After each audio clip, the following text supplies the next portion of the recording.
Professor Mohammad ইউনূসকে আমরা রক্ত দিয়ে গ্রুপ থেকে ইন্টারিম গভর্নমেন্টে বসিয়েছি।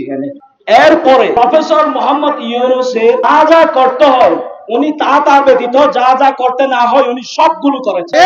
প্রফেসর ইউনূসের করা দরকার ছিল শহীদ হয়েছেন যারা গাজী হয়েছেন তাদের অধিকার রক্ষা করা। প্রফেসর ইউনূস করতেছে এলজিবিটিকিউ অধিকার বাংলাদেশে প্রবর্তন।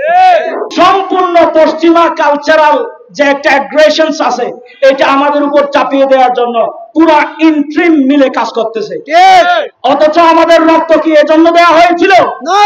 আমাদের ভাইয়েরা কি এজন্য শহীদ হয়েছিল? তাদের রক্তের উপর দাঁড়িয়ে, তাদের লাশের উপর দাঁড়িয়ে পুরা ইন্ট্রিম গভর্নমেন্ট পশ্চিমা কালচারের সম্প্রীতি আমাদের উপর যে সংস্কৃতি সেটা চাপিয়ে দিত। দ্বিতীয় কথা হচ্ছে বাংলাদেশে পার্বত্য চট্টগ্রামে একটা গ্রুপ আছে ইউপিডিএফ। ইউপিডিএফ হচ্ছে সশস্ত্র একটি গোষ্ঠী, তারা বাংলাদেশে পার্বত্য